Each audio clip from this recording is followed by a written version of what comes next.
Hi friends, ఈరోజు వీడియోలో custard సేమియా పాయసం అన్నది నేను చేస్తున్నాను. దానికోసం ఫస్ట్ మనం స్టవ్ ఆన్ చేసుకొని కొంచెం గీ అన్నది వేసుకోవాలి ఫ్రెండ్స్. నేనైతే ప్రసాదం బాబా గుడి చేస్తున్నాను. ఓకే, ఇప్పుడు మాత్రం క్వాంటిటీ సరిపోయింది. ఇప్పుడు ఈ గీ హీట్ అయ్యాక మన సేమియా అన్నది 1 కప్ వేస్తున్నాను.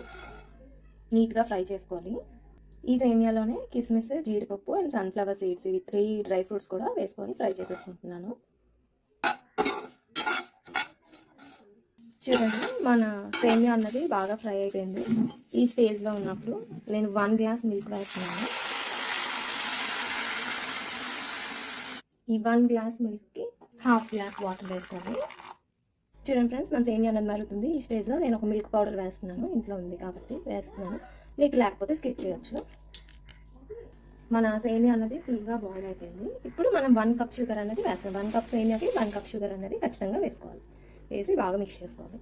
ఆ షుగర్ అన్నది సేమియాలో కరిగేలోపు మనం ఈ కస్టర్డ్ పౌడర్, చూడండి నేనైతే ఈ ప్లస్ బర్రీ తీసుకున్నాను.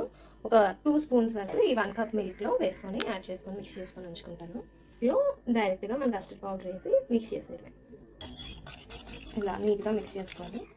చూడండి ఫ్రెండ్స్, మన షుగర్ అంతా కూడా బాగా మెల్ట్ అయిపోయింది. ఇప్పుడు మనం కస్టర్డ్ కలిపి ఉంచుకున్నది మిల్క్ ఇందులో యాడ్ చేసుకోవాలి. నీట్గా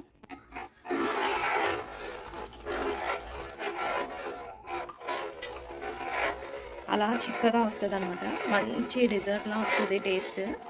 ఒక 3 ఇలాచి మనం దంచిపెట్టి లాస్ట్లో యాడ్ చేసుకుందాం. మన ఇలాచీ పౌడర్ మీకు కావాలంటే వెనిలా ఎసెన్స్, మీ దగ్గర ఏమైనా పిస్తా ఫ్లేవర్ అలా ఏమున్నా కూడా యాడ్ చేసుకోవచ్చు. అండ్ లాస్ట్ సాఫ్రాన్ లిక్విడ్ అన్నది కొంచెం వేస్తున్నాం ఫ్రెండ్స్.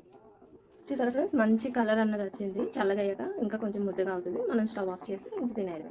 ఓకే ఫ్రెండ్స్, ఖచ్చితంగా మీ ఇంట్లో ట్రై చేసి ఎలా వచ్చింది అనేది కామెంట్ చేయండి. Bye bye.